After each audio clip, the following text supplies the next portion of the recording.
The rain fell in sheets over the muddy lane that wound through the village of Ashford, and the people of the village pressed their faces to their windows, watching the dark carriage approach with expressions that ranged from curiosity to barely concealed contempt. Inside that carriage sat the Duke of Thornbridge, a man whose name had become a whispered joke in every tavern and drawing room from London to the Scottish border. They called him the Useless Duke. And as his carriage splashed through the village square, a small boy darted into the road and hurled a clump of wet earth against the gleaming black door. The carriage did not stop. The Duke did not acknowledge the insult. But through the rain-streaked glass, one woman saw him, saw the rigid set of his jaw, the way his gloved hand tightened on his knee, and the hollow emptiness in his eyes that spoke of a man who had long since stopped caring what anyone thought. That woman was Eliza Hartley, and she was the only person in all of England who believed the Duke of Thornbridge was anything but useless. She had watched him from the window of her father's vicarage, her heart aching with a compassion she could not explain. She knew the rumors. Everyone knew them.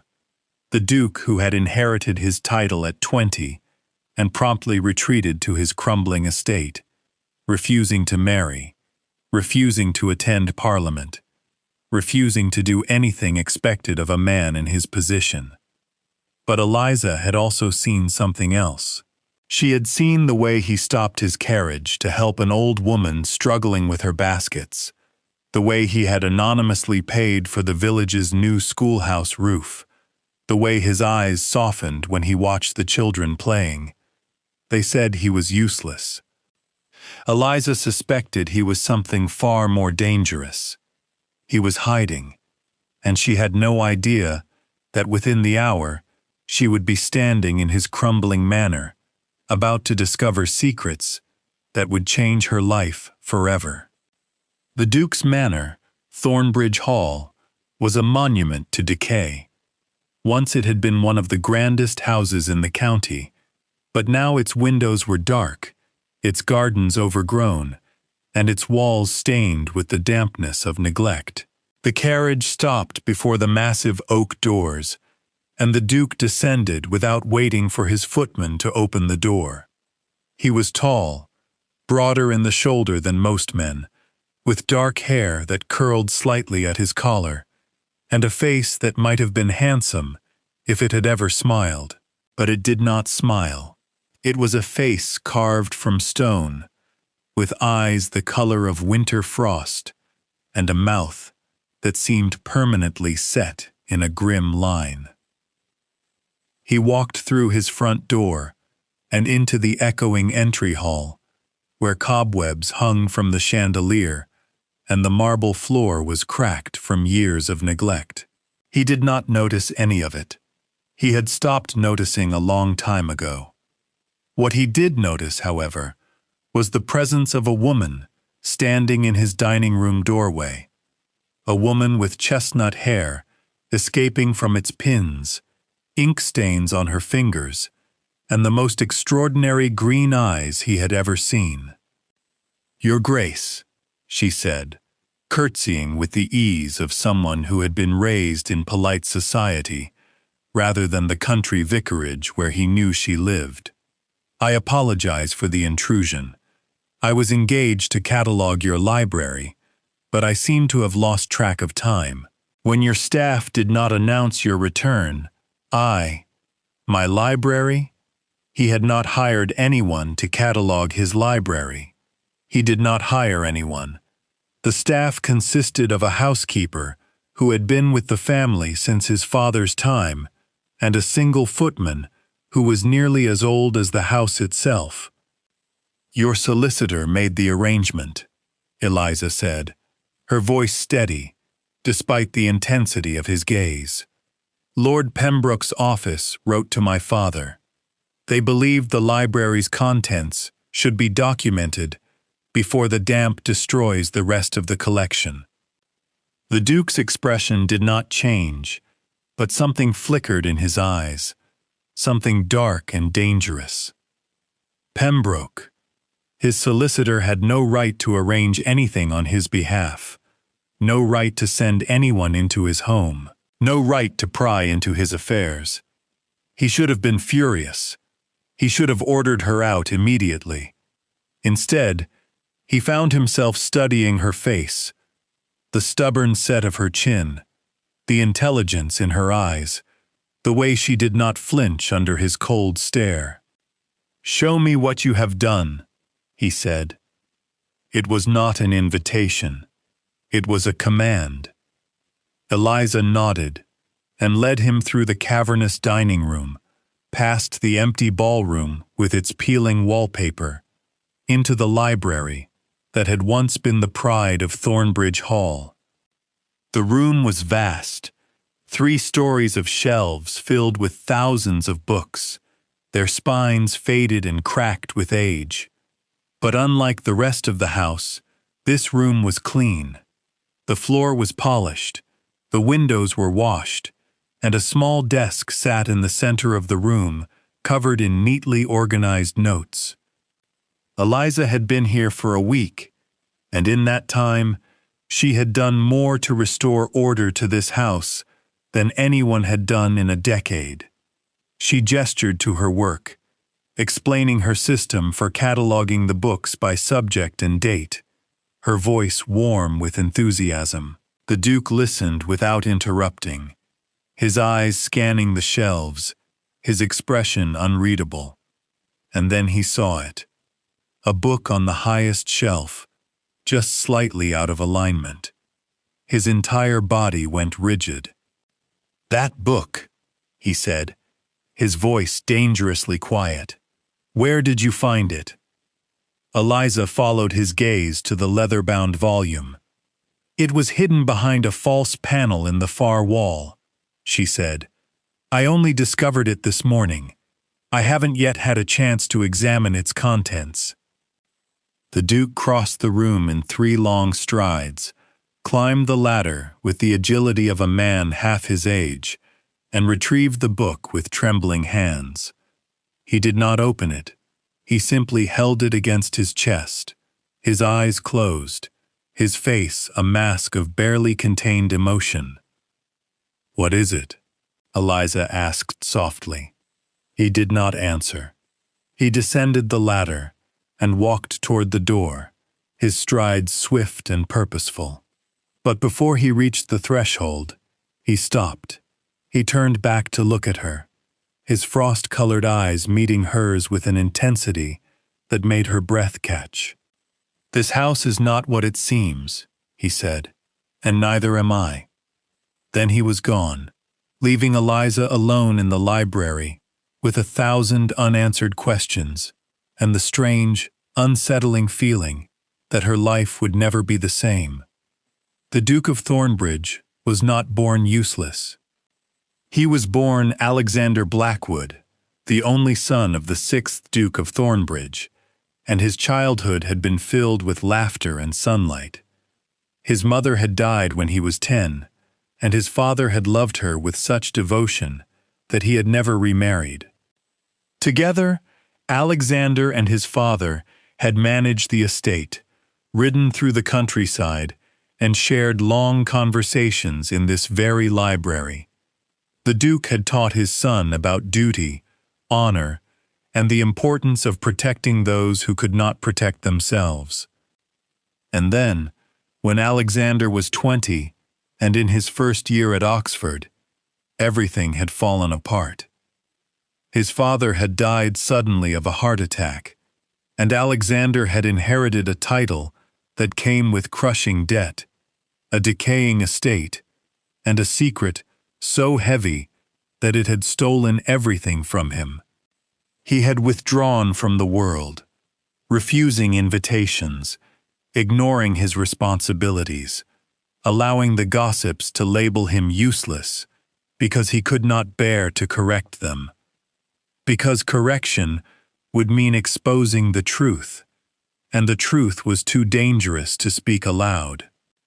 Now, 13 years later, he stood in his private study, the hidden book in his hands, and felt the familiar weight of that secret pressing down on him. The book was his father's journal. He had thought it was lost forever. He had searched for it after his father's death, desperate for the answers he knew it contained. But it had vanished, and he had assumed it had been destroyed. Now it was in his hands, and he was terrified to open it, because he knew what it would contain: evidence that his father had discovered the conspiracy that had cost him his life. Evidence that the enemies who had killed his father were still out there. Evidence that everything Alexander had sacrificed, every humiliation he had endured, every year he had hidden away in this decaying house, had been for nothing. Because he was no closer to justice than he had been 13 years ago. He sank into his chair, the journal clutched to his chest, and allowed himself one moment of weakness. One moment to remember the man his father had been, the strong, kind, honorable man who had taught Alexander everything that mattered, the man who had been murdered for his principles. Alexander had made a vow on the night of his father's death. He would find out the truth. He would bring the guilty to justice, and he would protect everyone else from the same fate. It was why he had never married, why he had allowed himself to become a recluse, why he had let the world believe he was useless and foolish. Because if he ever attracted the attention of the men who had killed his father, he would be dead within a week, and the secret he carried would die with him. He opened the journal with trembling hands. The first page was dated a week before his father's death. The handwriting was shaky, the words barely legible. "I have discovered the truth," the Duke had written, "and I am afraid for my life. They will stop at nothing to protect their secret. If anything happens to me, Alexander must know the name of the man who betrayed us. His name is—" The page ended abruptly. The next page was blank, the one after that, and the one after that. The final entry was his father's will, which Alexander had read 100 times. But there was a piece missing. A page had been torn from the journal. The name of his father's killer had been removed. Alexander closed his eyes, fighting the despair that threatened to consume him. He had waited 13 years for this moment, and the information he needed had been destroyed. But wait, he had seen something, a second book hidden behind the first. He stood abruptly, the journal still in his hands, and walked back toward the library. Eliza was still there, standing by the desk, her face pale with concern. When she saw him enter, she took a step forward. "Your Grace, are you quite well?" "You look. I need your help," he said, cutting her off. Eliza's eyes widened.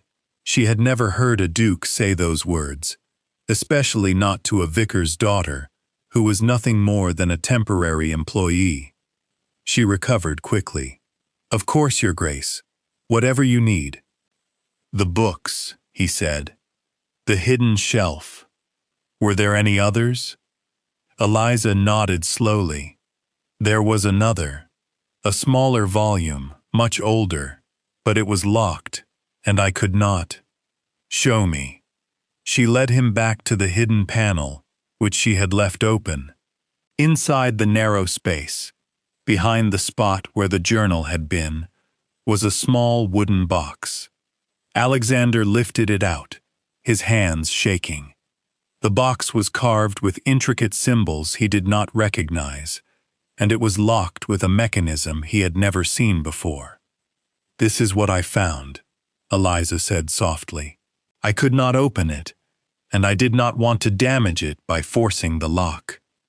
Alexander studied the box, his heart pounding. He knew this box. His father had shown it to him once, when he was a child. telling him that it contained the most important secret their family possessed. And now it was in his hands. "The lock," he said, his voice rough. "It requires a specific key." Eliza hesitated. "Your Grace, I do not mean to pry, but the box seems rather old. Perhaps the key was lost, or—" "The key is not lost." Alexander reached into his pocket and withdrew a chain. At the end of it was a small, ornate key that he had worn around his neck every day for the past 13 years. Eliza watched in silence as he inserted the key into the lock and turned it. The mechanism clicked open. Alexander lifted the lid, and his breath caught in his throat. Inside the box was a collection of letters and documents, all of them tied with a faded red ribbon. On top of the pile was a note in his father's handwriting.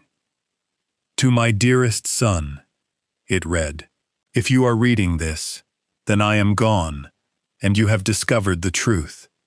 I am sorry I could not tell you in person, but I trust you to do what is right. The letters in this box contain the identities of the men who conspired against the crown. They are powerful, dangerous, and they will stop at nothing to protect themselves. Be careful, Alexander, and remember, you are stronger than you know." Alexander read the note twice, his eyes burning with unshed tears. Then he carefully set it aside and lifted the first letter. Eliza watched him, her heart aching for the pain she could see on his face. She did not know what the Duke had discovered, but she could see that it was something that had haunted him for a very long time. She wanted to help him. She did not know how, but she knew she could not leave him alone.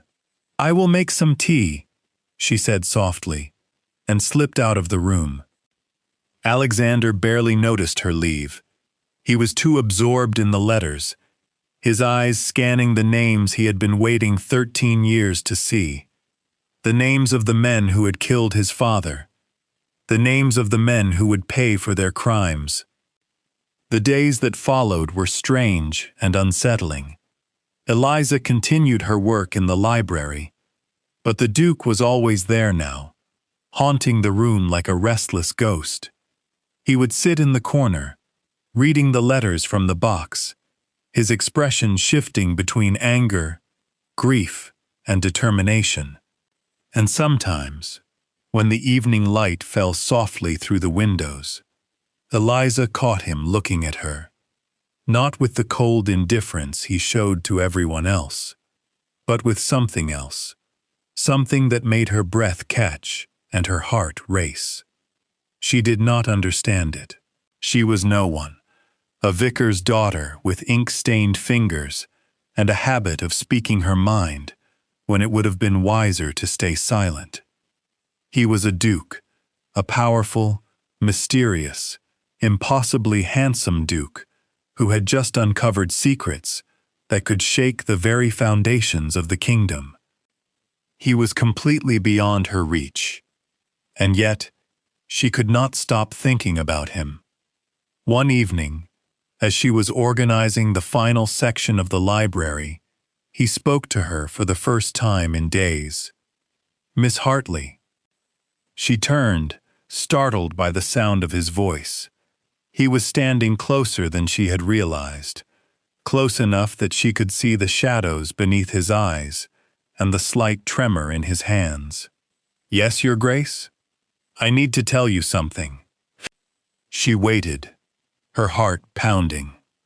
"There are men who wish me harm," he said. "Powerful men, dangerous men. Now that I have discovered the truth about my father's death, I am not safe, and neither are you." Eliza felt a chill run down her spine. "What do you mean?" Alexander hesitated. He had not meant to say this. He had not meant to involve her at all. But the thought of her being caught in the crossfire of his revenge was unbearable. "You found the box," he said. "You helped me unlock the truth. If anyone discovers that, they will assume you know everything. They will come for you." Eliza's face paled. "Your Grace, I do not understand. What truth? What is in those letters?" He took a deep breath. "My father was murdered, Miss Hartley. He discovered a plot to overthrow the king and replace him with a puppet who would serve the interests of a group of wealthy, corrupt men. He gathered evidence, but before he could present it, he was killed. I have spent 13 years searching for his killers, and now I know their names." Eliza stared at him, her mind reeling. "That is why they call you useless," she said softly. "You wanted them to believe you were harmless. You wanted them to underestimate you." Alexander nodded slowly. "It was the only way to survive. If they knew I was searching for the truth, they would have killed me before I could find anything."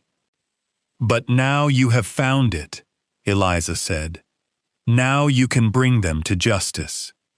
"It is not that simple," Alexander said grimly. "The men involved are among the most powerful in England. They have allies in Parliament, in the military, in the highest circles of society. They will do anything to protect themselves."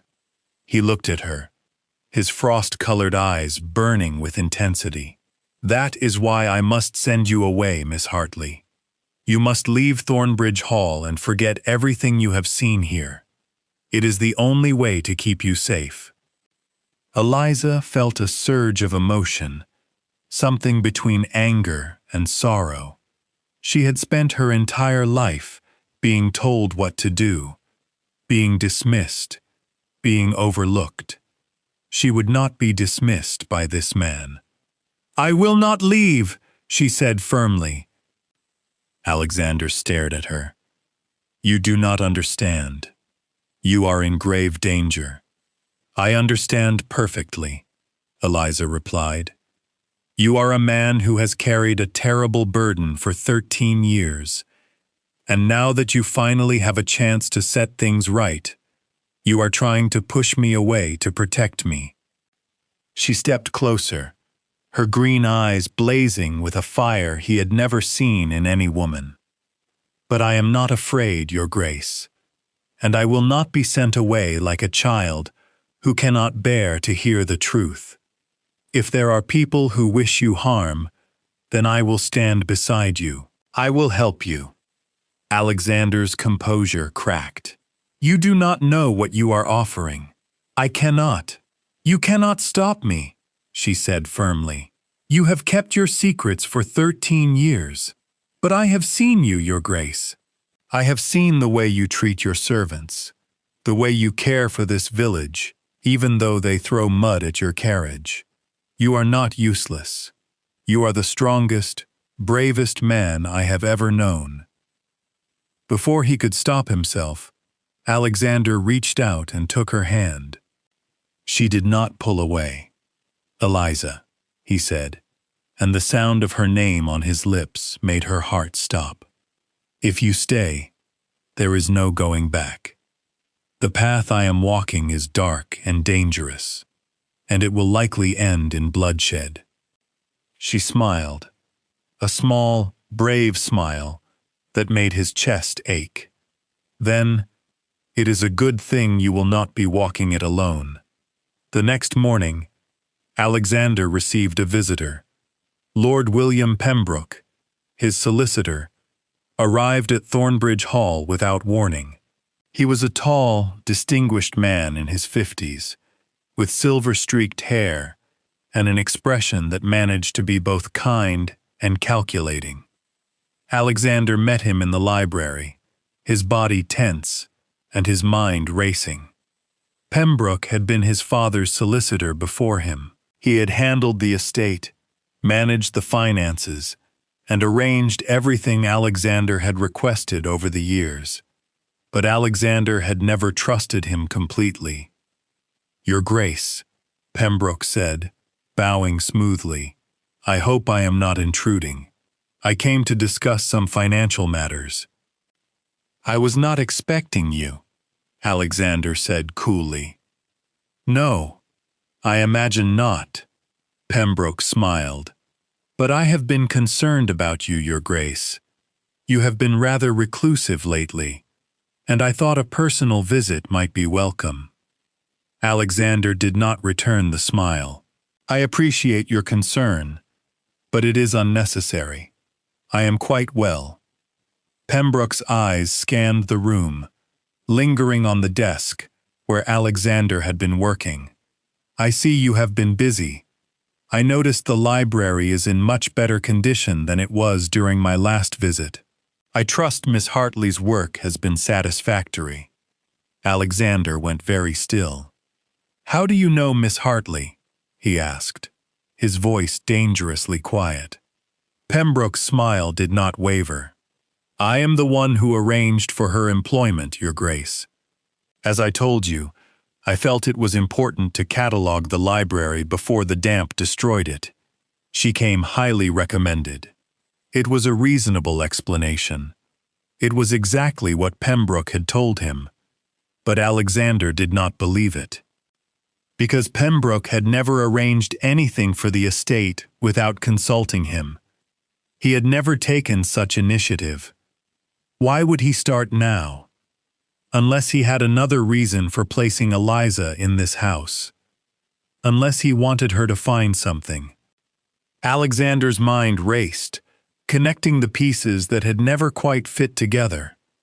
Pembroke had been the one who had handled the estate after his father's death.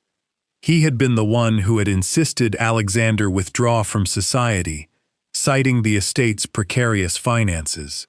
He had been the one who had suggested Alexander allow the world to believe he was useless.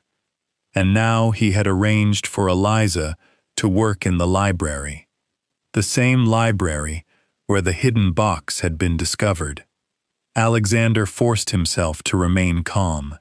"Miss Hartley has been an excellent employee," he said, "but I must confess, I am surprised by your interest. You have never involved yourself in the management of the house before." Pembroke shrugged elegantly. "I have always had your best interests at heart, Your Grace. Everything I do is for your protection." Protection. The word hung in the air between them, heavy with meaning. Alexander remembered the note in his father's journal, the letter that had been written just before his death. "I have discovered the truth, and I am afraid for my life. They will stop at nothing to protect their secret." Pembroke had been his father's closest friend, his most trusted advisor, the man who had handled the most sensitive matters of the estate. If anyone could have betrayed the Duke, it was him. "Thank you, Lord Pembroke," Alexander said, his face betraying nothing. "But I have everything under control. You may leave now." Pembroke bowed and left without another word. But Alexander did not relax. He stayed in the library for an hour after Pembroke left, his mind churning with terrible possibilities. If Pembroke was the killer, then everything Alexander had done for 13 years had been under the eyes of his father's murderer. If Pembroke was the killer, then Alexander was in more danger than he had ever realized. And if Pembroke knew that Alexander had discovered the truth, he would stop at nothing to silence him. He would stop at nothing to protect himself. And he would use anyone, including Eliza, to achieve his goal. Alexander stood abruptly, his jaw set with determination. He would not let that happen. He would protect Eliza if it was the last thing he did. 2 days later, Eliza's father arrived at Thornbridge Hall with the news that shattered Alexander's world. Lord Pembroke had accused Eliza of theft. He claimed she had stolen valuable documents from the estate, documents that she had intended to sell to the highest bidder. The accusation was absurd, But Pembroke was a respected solicitor, and Eliza was a poor vicar's daughter with no family connections to protect her. The villagers believed it immediately. The woman who had defended the useless duke had been caught stealing from him. It was exactly what they had expected. Eliza was arrested and taken to the magistrate's office. Alexander arrived just as they were preparing to take her to the county jail. "This is a mistake," he said, his voice cold and commanding. "Miss Hartley is innocent." The magistrate, a nervous little man who owed his position to Pembroke's influence, shook his head. "Your Grace, I am sorry, but Lord Pembroke has presented very compelling evidence. There is a signed confession. Let me see it." The magistrate hesitated, then produced a document. Alexander read it quickly, his fury growing with every word. It was a forgery. Crude, obvious, but just convincing enough to be believed. And it was signed by Eliza Hartley. Except the signature was wrong. The handwriting was different from Eliza's graceful script. Alexander pointed this out, but the magistrate shook his head. "Lord Pembroke insists it is genuine, Your Grace. I have no choice but to—" "You have a choice," Alexander said, his voice like ice. "You can either release Miss Hartley now, or you can face the consequences of your injustice." The magistrate paled. "Your Grace, I am merely following the law." "Then I will see you in court," Alexander said, "and I will bring every piece of evidence I have to prove Miss Hartley's innocence." He turned to Eliza, who was standing in the corner of the room, her face pale, but her spine straight. "I am so sorry," he said softly. "This is my fault. If I had not involved you—" "It is not your fault," Eliza said, her voice firm despite the tears in her eyes. "It is Lord Pembroke's. He is trying to destroy you by destroying me." Alexander felt his heart break. She was right. Pembroke had attacked the only person who mattered to him, and now he was going to make him pay. "I will not let him get away with this," Alexander said. "I will clear your name, Eliza. I swear it." She looked at him, her green eyes searching his face. "Alexander," she said softly, "you need to know something. I love you. I have loved you since the moment I saw you, and I cannot bear the thought of you being hurt because of me." Alexander reached out and took her face in his hands. "And I love you, Eliza Hartley. I have loved you from the moment you told me you would not leave. I love your courage, your kindness, your stubborn refusal to give up on me." He leaned in and pressed his forehead against hers. "We will survive this," he whispered, "together." The magistrate cleared his throat awkwardly. Alexander straightened, his expression hardening. "Take her to my carriage," he ordered. "I will be responsible for her." The magistrate opened his mouth to protest, but Alexander silenced him with a single glare. "She will not be harmed," Alexander said, "and you will not touch her again. Is that understood?" The magistrate nodded quickly. Alexander left the room with Eliza on his arm, his heart pounding with a mixture of rage and determination. Lord Pembroke had made a terrible mistake. He had attacked the woman Alexander loved, and now he would face the consequences. Alexander brought Eliza back to Thornbridge Hall and sat her down in the library with a cup of tea and a blanket around her shoulders. Then he retrieved the letters from the box and began to read them aloud. "Lord Pembroke was my father's closest friend," he said. "He was also the man who betrayed him. These letters prove it. He has been working against the crown for years, feeding information to the enemies of the king, using his position as solicitor to access secrets he had no right to know. Eliza listened in growing horror. But why? Why would he betray his friend? Power, Alexander said grimly. Greed, ambition. He wanted to rise above his station, and he was willing to do anything to achieve it. My father discovered his treachery and was about to expose him, but Pembroke acted first. Then we have him, Eliza said.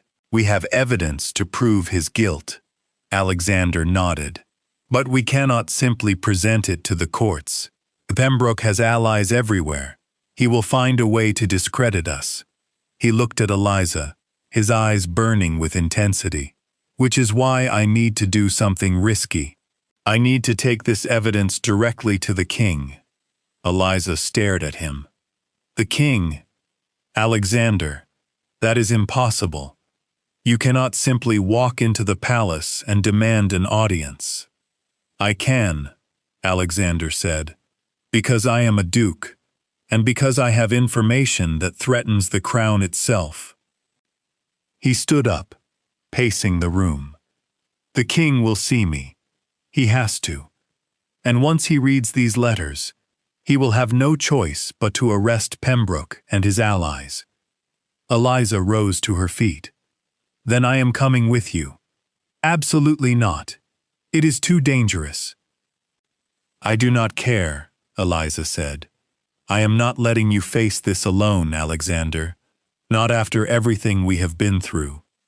Alexander looked into her eyes and saw the same fierce determination that had captured his heart.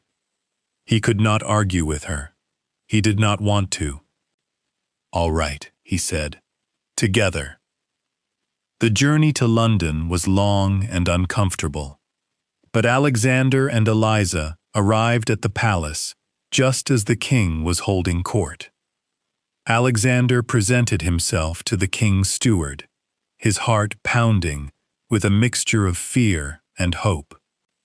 Tell His Majesty that the Duke of Thornbridge requests an audience, he said. I have information that concerns the security of the crown. The steward hesitated, but something in Alexander's eyes convinced him to comply. They were admitted to the king's private chambers within the hour. The king was a tall, dignified man with a kindly face and shrewd eyes. He listened without interruption as Alexander presented the letters, his expression growing darker with every word. When Alexander finished, the king rose to his feet. You have done the crown a great service, Duke, he said. These men have been a threat to the security of my realm for years. I have suspected their treachery, but I could never prove it. Now I can. He looked at Alexander with admiration. You have endured much, Duke. You sacrificed your reputation, your peace, and your chance at happiness to pursue justice. That is the mark of a true nobleman. Alexander bowed his head. I only did what was right, Your Majesty. The king smiled.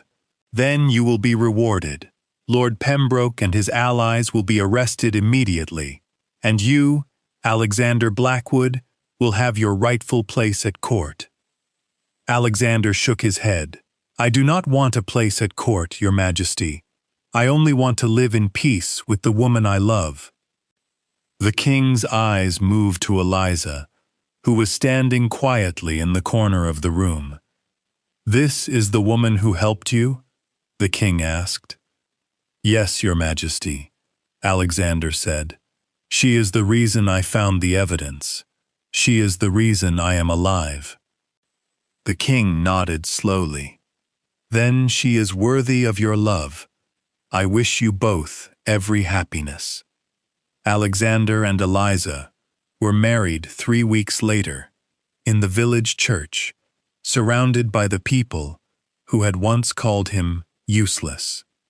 But they no longer called him that. Now they bowed their heads as he passed, their expressions filled with respect. The useless duke had become a hero, and the woman who had believed in him from the beginning became his duchess, his partner, and the love of his life. They lived together at Thornbridge Hall, which was slowly being restored to its former glory. Eliza oversaw the renovations, her joy contagious, her laughter filling the halls that had been silent for so long. Alexander was no longer afraid. He was no longer hiding. He was finally free. And as he watched his wife walk through the gardens with their first child in her arms, he knew that everything he had endured had been worth it, because it had led him here, to this moment, to this love.